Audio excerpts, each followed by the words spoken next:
Everybody, welcome to the Community Hero Project panel. My name is Sunsfan, joined by the great Trent Pax. Hello, good star. I was hoping I would be great. I was afraid it was going to be the other guy. Well, so the I'm other really guy, honored to be great. Thank you. The other guy's name's Sir Action Slacks. He is the Hello. worst. Hello. How are you? Hello. Okay. Thanks for the great intro, guys. So this is kind of a weird video because I guess you could call this. There's a cat in the back, and I hear her. She's doing her work. This is kind of a pilot episode. It's kind of the end of this entire process that we're doing for Community Hero Project. If you don't know Community Hero, we have to do more of them. Yeah. Oh God. I just want to point that out. I don't know. Pilot. So I if you guys briefed on this. If you guys have suggestions on how we can improve this, such as deleting Sir Action Slacks from this panel, by all means, I would love that. But yeah, the Community Hero Project, as you guys probably already know, is a mod that we have created by a great mod team. Essentially, it's Dota, but with custom heroes that you guys make.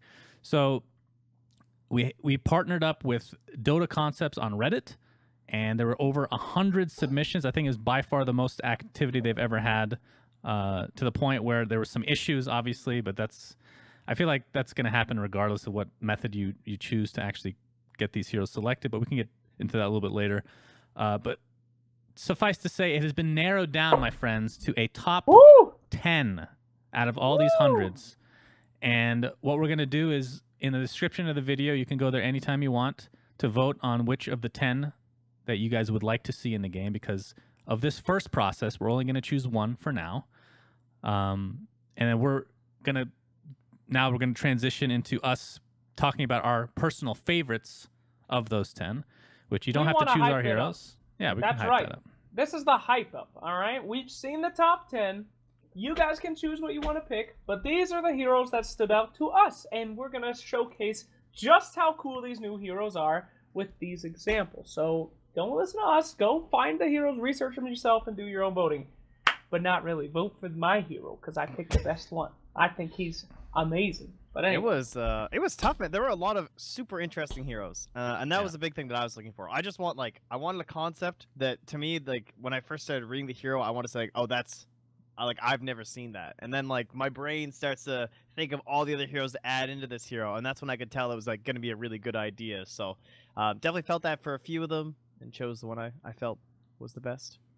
Yeah, so we're not exactly experts, Slacks. As we're seeing, these cats are actually fighting behind me. If you Whoa! haven't noticed. Yeah, they're these actually cats fighting are actually in a battle. Wow, right screw now. this video. Can we move They're the so camera? calm. They're so calm during the chest opening, but this one has caused tension. They don't like the heroes submitted, I guess. I don't know. But right, everybody's going to have their own criteria, right, Slacks? And just want to reiterate, we're not... Hey, psst, get out. You're ruining the video. Get down from there, you dumb cat. But generally speaking, personally, I base my opinion off of the concept itself and the potential of the hero, not necessarily the numbers, because everything can be changed. I guess that's one thing we should reiterate. Okay. When I was looking at heroes, I was looking for... Jesus, those cats are really going at it. Whoa! Oh, Monkey. All right, Monkey got destroyed. Right. Get out of here, king of the castle. Bucket wins. Throne. Yeah, boy. Yeah. Why is this part of the video? When I'm looking at heroes, the two biggest things I'm looking for when it comes to new Dota heroes is that they have to do something that no one else does, and they have to have something unique, and they have to be fun. Those are the three. Your hero did something new, but it doesn't seem like it would be a fun hero to play, has no reason being in the game. So anyway, those were my criteria and what I was looking for. All right, so after this very short break, we will get back with everybody's heroes.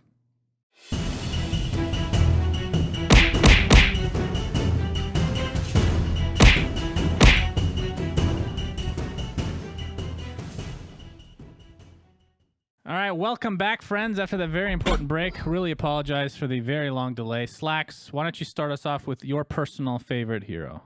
All right, I looked at a lot of the different heroes. First off, I don't know what your people's obsession with stacks are.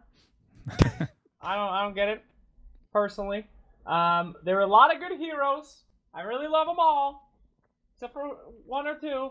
But the best hero out of the top 10, in my opinion, is Agnum the Arcane Master. Not only does hold on. When I read this first, I knew that you would pick this hero. I knew it. So did I. So because good. the lore. The lore, guys. We Yeah. finally get to see Agnum. We get to see him in business. That was a big part. I read all the lore that you guys wrote. It was a big deal for me. This was my favorite one just because it ties into the universe really well. Anyway, let's talk about Agnum. This hero is so cool because the skills bounce off each other like a normal hero would in Dota 2, and he does something that nobody else does. I've always wanted a hero, a support, that helped other kind of spellcasters in the game. The closest two that you have are Crystal Maiden with the aura that she gives, which is a very passive thing. And then Bloodseeker is really the only other person that can buff up and amplify a spellcaster. Maybe People some used Shadow to do that. Demon. Come on, he's a hero still, believe it or not. Shadow he is Demon, in there. He increases damage, but it's not all spellcasting. All right. This is a hero that focuses on making your magic users good on your team and screwing up magic users on the other team. Now, how Dota usually handles that is pure damage. Stuff like Pugna Ward, stuff like Anti-Mage, those are the punishments for magic dealers. But Agnum is so much cooler in what he does. So let's talk about his first skill, Fade Blast. Agnum bombards an area with magic, dealing damage to everybody caught in it, and the affected land becomes scarred for a few seconds. Now, out of everything, we're going to start off with the first negative. I don't really get why you're trying to add a new component in the Dota 2 called Scarred. Apparently, Scar means that if they are in that effect, if they have that status effect, then they, I believe, do less damage. It's just an aura, right? It's just like a lingering effect. I mean, that's not unusual. Yeah. I think of it like a smoke cloud. Just Sure. But it has a new name. It's called Scarred. Okay. I don't know why that was so important. But anyway, who cares? Basically, you bombard an area with magic and you do reduce the damage of attacks by enemies, and they are 100% slowed while they recover. It's basically just a big-ass slow, and it makes people do less damage. Who fucking cares? What's important here is energy attunement. Agnum manipulates an ally's energies, granting the next spell they cast to gain additional cast range, so it's a free Aether's Lens, bonus magical damage, and stun affected enemy units. When used on himself, Agnum's items also gains damage and a stun. Stun duration is different based on the spell used. Damage is spread evenly between the affected units upon cast, lasts for 8 seconds. This is so cool. It reminds me of like Chakra Magic with Keeper of the Light. That reduces the cooldown. But this makes your spellcasters, their stuff, go longer and be more powerful, and then adds stuns into it. So you have a superpower of your spellcasters, which just opens up so many doors. With this hero, you could take standard supports like Crystal Maiden, like Dazzle, shit like that, that have these really abusable short cooldown spells, and make them into hard carries. I mean, that's fucking incredible. And not to mention guys that have big spells, like a Zeus, and being able to buff that up and have a super smash. Super cool. I love it. Probably OP a little bit with the items. Because, it could be tuned, though. Yeah, but the biggest item that comes to mind is Urn. Is one. Imagine if Urn stunned. It would just be the stun duration is different for if it's an AoE or a single target, right? Or I remember reading that. Yes. Or global, yes. right? Like so, it's for example, it says 0.2 seconds for global. Now, again, we're not really basing our choices off of numbers, so these can all it's be just changed. to give us an idea. But yeah. theoretically, if you global silence, it would also be like a mini stun, essentially, everyone, which is pretty cool.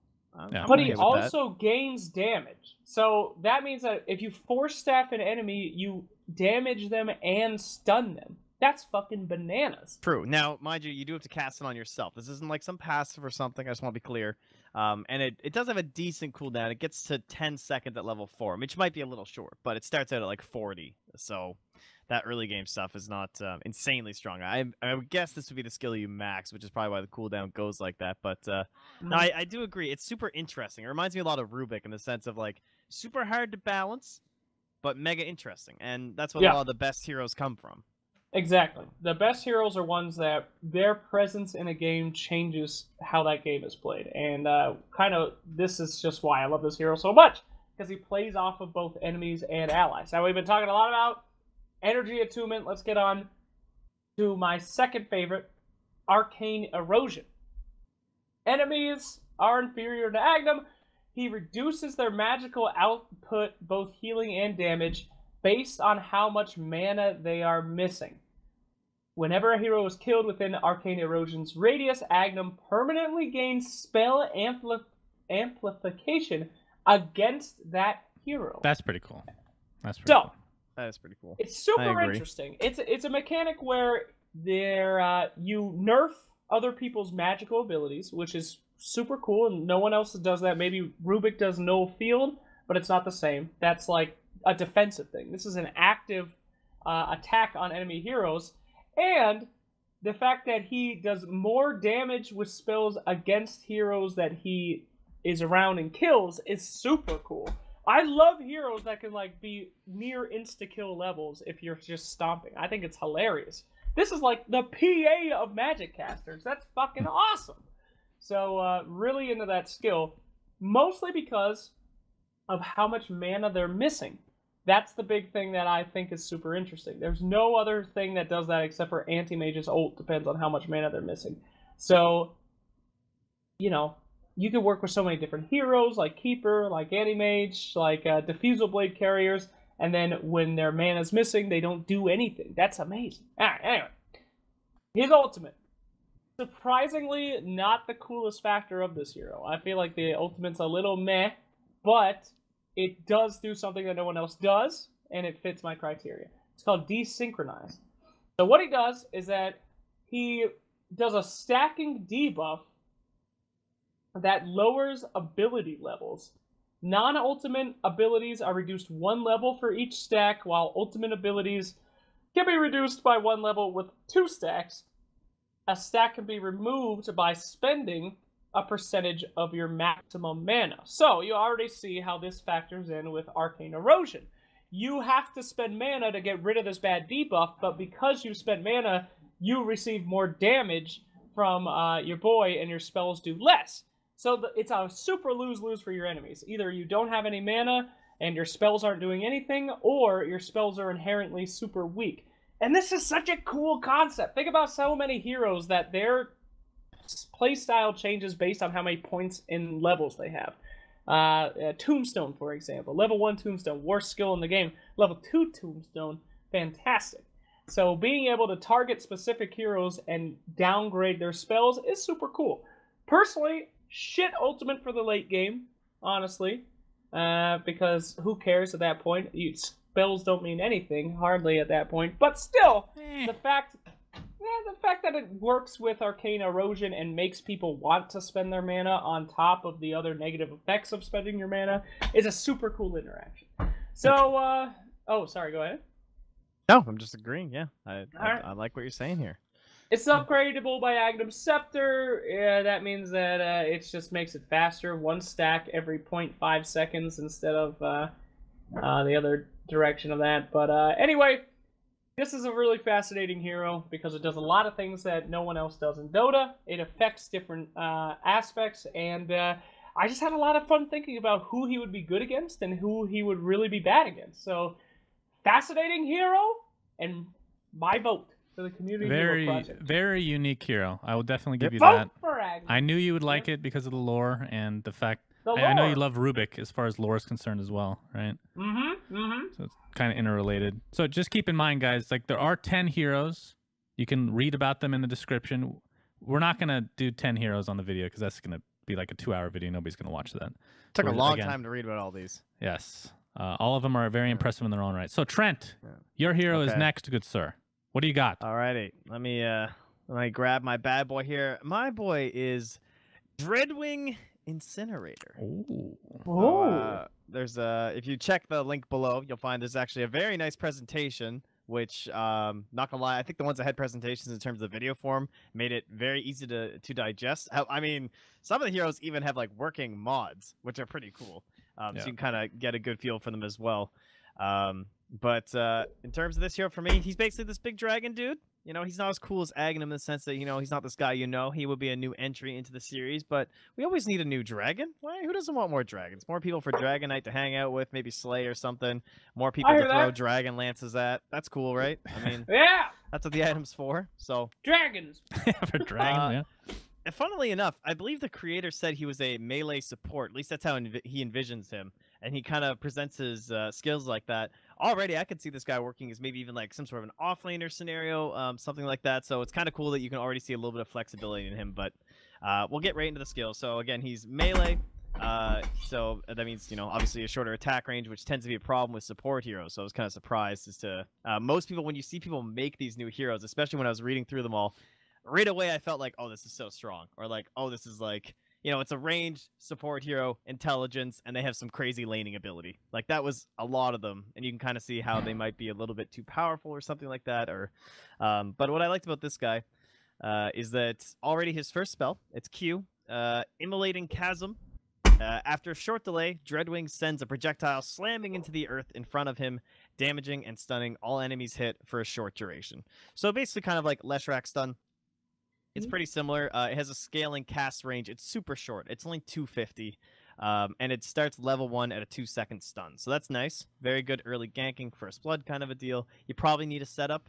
So I like that. A little bit of a balancing factor there. But overall, pretty basic skill. That's okay, though. We like basic skills. His W is called Scalding Bark. So I guess he's like a dog now. That's pretty cool. Okay, sure. Now... Slacks, you mentioned it before. Stacks. People love stacks. Stacks are cool. I saw a lot of stacks and a lot of debuffs. I don't necessarily know if I would want the skill the way it is in the end, but that's okay. You know, heroes get changed a lot. I definitely want to see the hero played. I'd be interested to see how this works, but I'll show you why. So, this intensifies Dreadwing's Molten Presence, adding an effect to his normal attack that debuffs enemies to take damage over time and lose armor while not moving. So think Jakiro, right? You know, just a little auto attack, put some fire onto somebody, maybe a little bit of Huskar kind of a deal. It does have a mana cost. It costs 8 mana. And then additional stacks intensify the effect and refresh the duration. So stack duration scales with level. This is largely seen as like a laning tool. But again, he's a melee hero. It increases attack range ever so slightly to 200. But if you envision that, like, I would compare this guy to trying to play like support Earthshaker to try and zone someone out, right? In this case, you can get a little bit, you know, close to somebody and try and punch them and harass them, but you're still not a ranged hero. There are some issues. However, because it's a castable attack, that means it won't aggro creeps. He actually pointed that out in the video, which I thought was a nice point to make. So it's like, yeah, it's really strong because it's a stacking effect, but on the other hand, it's not that strong because it's a really short range, and you can just kind of make your way through the trees. The carry would have to commit to make something happen. And as long as you're moving, you're also not losing any armor. So it's like strong and not strong. I don't think it's too insane. But I also like... what's that?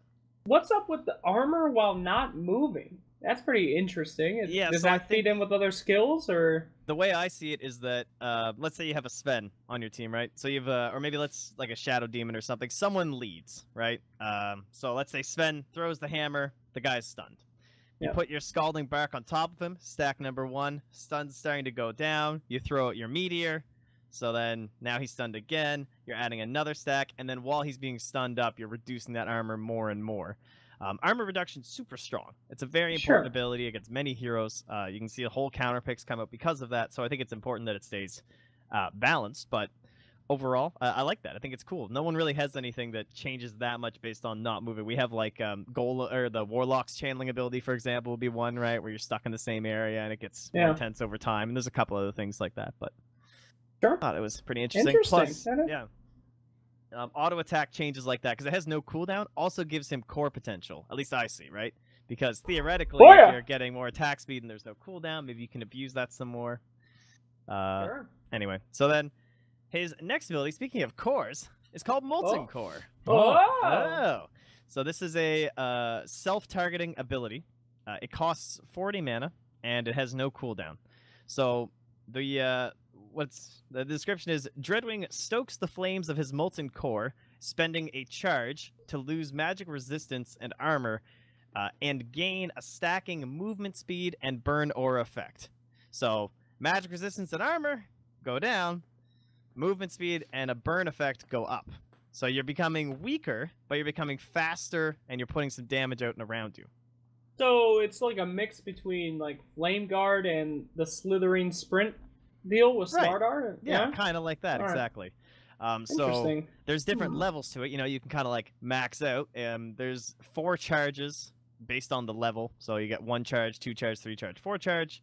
And then based on your stacks, you have like so much going on, bonus move speed, blah, blah, blah. So basically, numbers don't really matter. In the end, the concept of it being that you kind of have to wait for that perfect moment in the team fight where you see that they don't have enough spells left to kill you, and they're all vulnerable. So that's when you can reduce your own survivability and go in and increase the damage into the enemies. Plus, it's a support hero that really like gets up in the guts, you know? And he already has a short range with his auto attack ability and his stun, so he needs to be in the front lines to do something, which is tough to do as a support. So this kind of helps him do that.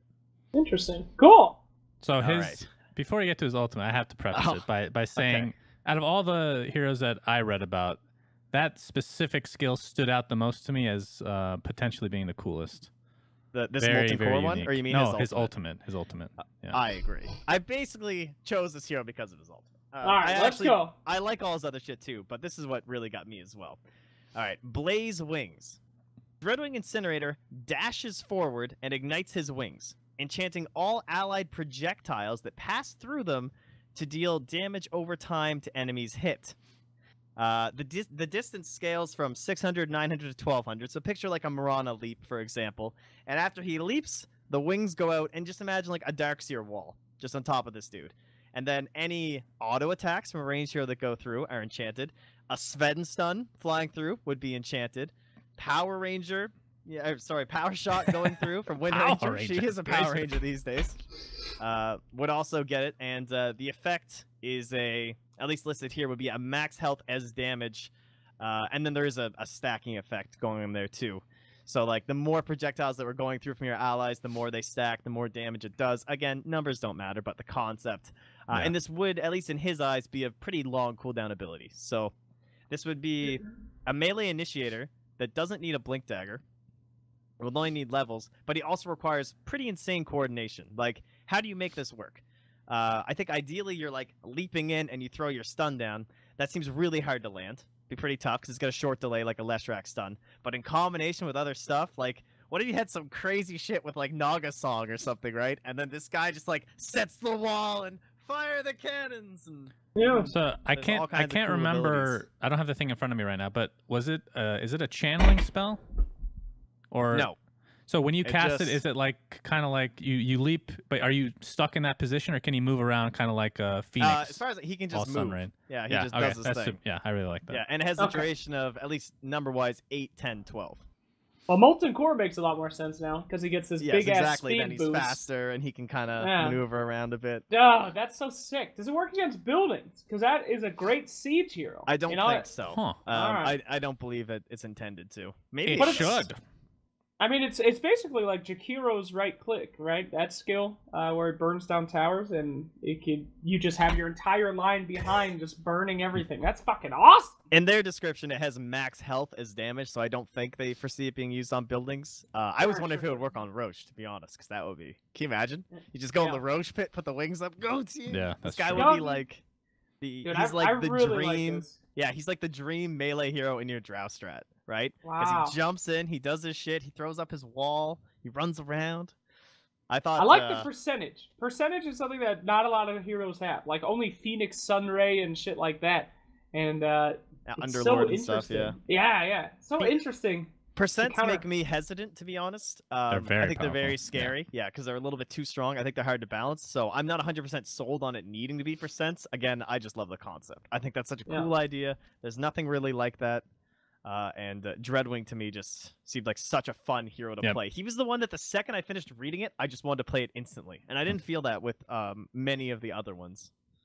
All right. Great description, dude. That was super hype. Again, there's a lot of great heroes, guys. And definitely give a shout out to, or give some love to these other people that have created heroes that we haven't technically highlighted. Old Mage Dota, I should say, was the one who made the Dreadwing Incinerator. So my hat to you, sir. And again, watch his video in the description. He does a great job of explaining it on there. What about you, All right, Suns fan? Are you guys ready for the last hero?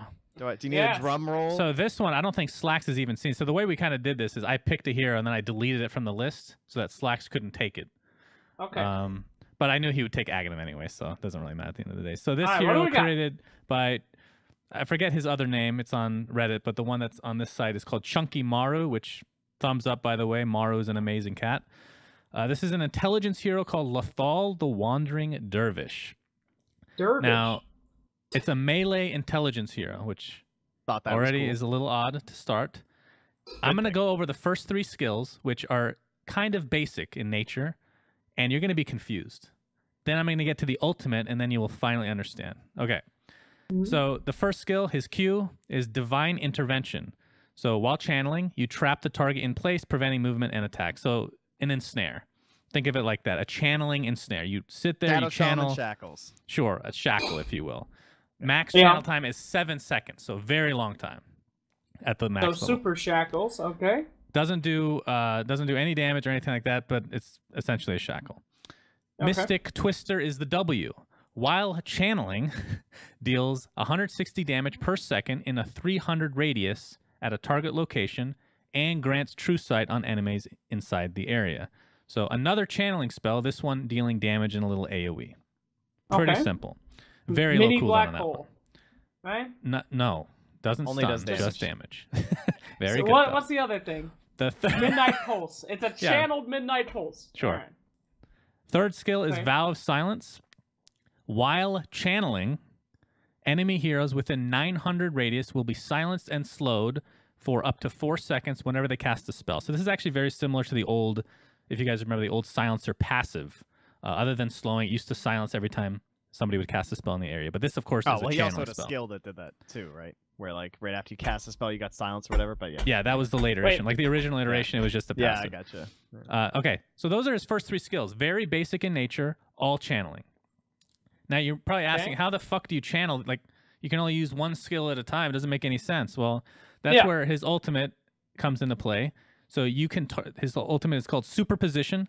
You teleport to a target location up to 600 units away. So it's essentially like a short range blink, and you leave behind an illusion of yourself where you came from. And if you were channeling an ability when you cast this spell, then that illusion will continue to channel that spell. Okay? And this ultimate has 3 charges. So you can just bounce 1, 2, 3, cast literally all of your spells at the same time in succession, which I think is fucking insanely cool. And the even cooler part about this, because the first time I read this, because you have to understand these are like super complicated, especially when you're going through an entire list. I was reading these, I'm like, this guy seems like he really sucks balls until he gets his ultimate at level 6 and then 12 and all that. So apparently Superposition, his ultimate, you can get at level 3, level 10, level 17. So you get it super early, so you can actually be very useful at the very beginning of the game. And his Aghanim's basically ups his charges for his ult.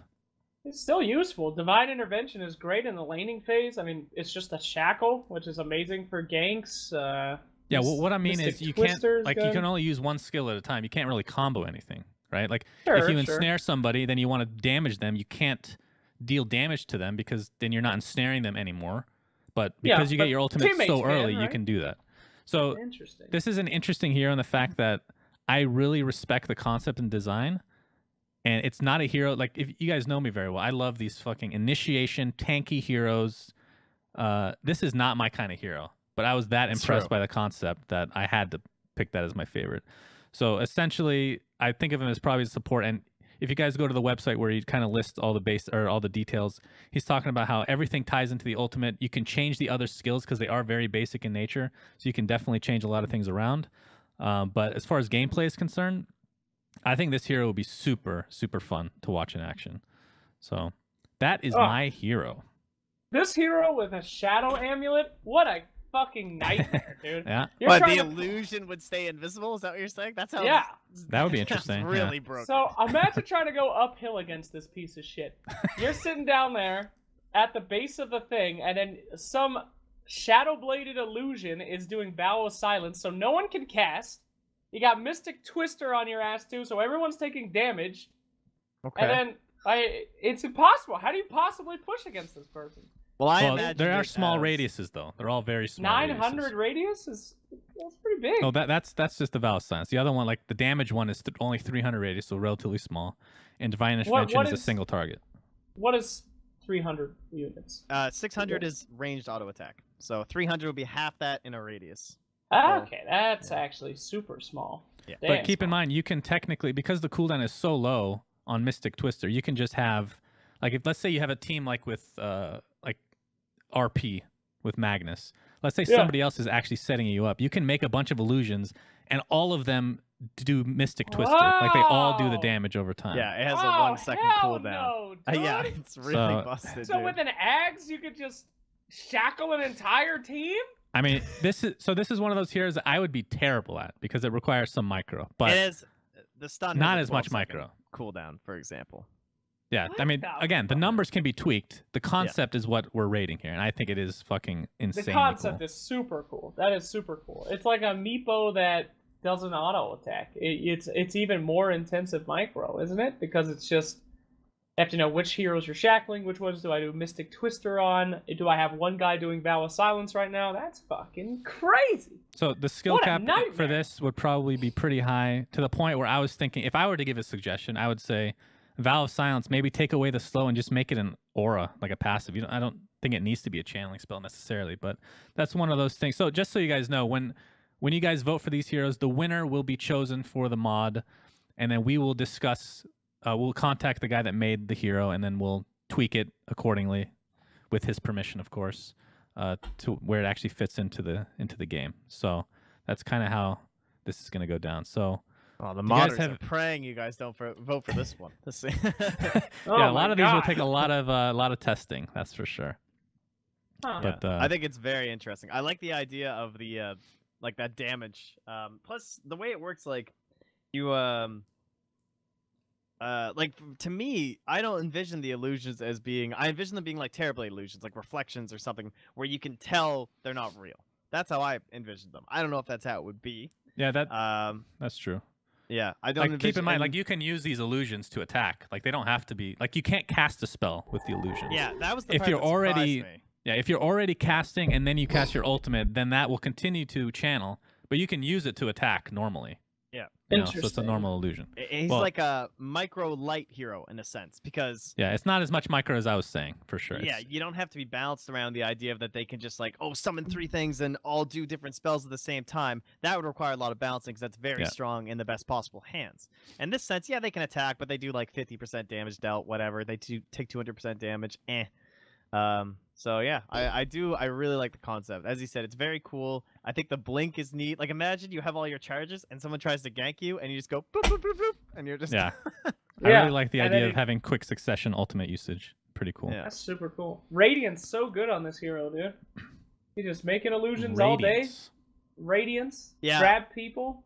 I was wondering if there was a chance that this could be abused as a core. Like, yeah, this is like this is a much better Naga. I mean, they this only is know a they Naga only have that's 10-second duration, according to the Oh, makers, okay, so okay, it's not too bad. All right, that's not as bad then, but yeah. Wow, so, what an interesting hero. Not as interesting as Agni, of course, but of course, very interesting. Or Dreadwing Inferno. Yes, of course, of course. So, again, Incinerator. Thank you to everybody that submitted heroes. I know a lot of people are not going to be happy with the way the process went. This is kind of, we're just going through the motions to see what actually works, what doesn't. Give us your feedback. There will be more contests, of course. It's not like this is going to be the only hero we will ever put into the game. The entire point of the mod is to get your ideas and put them in the game. So go down in the description, click that link, vote for your favorite hero, whatever it may be. If it's, again, this is only 3 out of the 10. There's 7 others you can read about, so enjoy that. Any last words, friends? Yes. If you do not win this time, or your hero wasn't in the top 10 and you did submit it, that is okay, because we go through stuff, and some heroes could slip through the cracks in those 100 heroes. So take a look at your hero again, make some slight modifications, and then resubmit. I mean, just because it didn't make it this time does not mean that it won't make it next time. For a lot of the heroes, especially ones I was looking at, there was just one tiny thing that I thought was super OP and wouldn't work, and that's why I didn't choose it. So a lot of the suggestions are super, super good. So keep working on it. Modify it and fine-tweak it. Lord knows I didn't make the beautifully mastered Parasite on my first go. It took much modification. And look where it is now still. Like, now. Yeah, truly... Look how well-balanced and enjoyable to play. I would just want to say that I really enjoyed looking through the top 10. It was tough, man. It was a long process. I probably spent like 2 hours. Like some of them I was just going through. I was just like reading this hero, and then I have to go back. Then I get like 4 heroes later, and I was like, oh, this is like that other thing. And then it just reminded me of other concepts. Like Dota in itself is obviously already insanely complicated.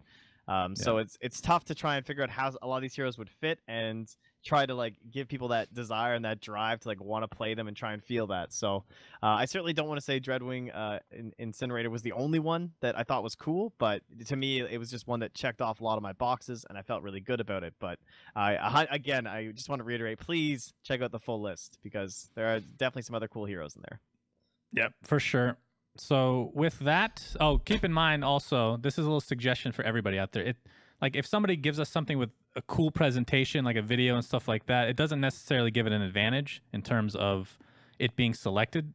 It is beneficial to do that though, because it makes it so much easier to understand. Because you have to realize how many heroes, especially for people that are voting, have to go through to actually understand.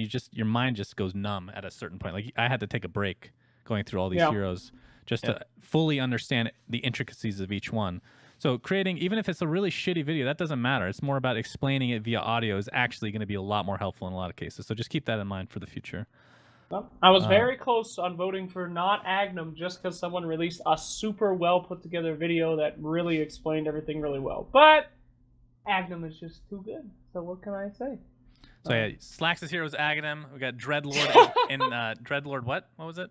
Dreadwing Incinerator. Dreadwing Incinerator. I apologize for Trent. And then for me, Lethal, the Wandering Dervish, the melee intelligence beast of burden. All right, thanks, guys. Until next time, stay tuned. We'll be coming out with these heroes at some point in our lifetime. We thumb upping. Goodbye!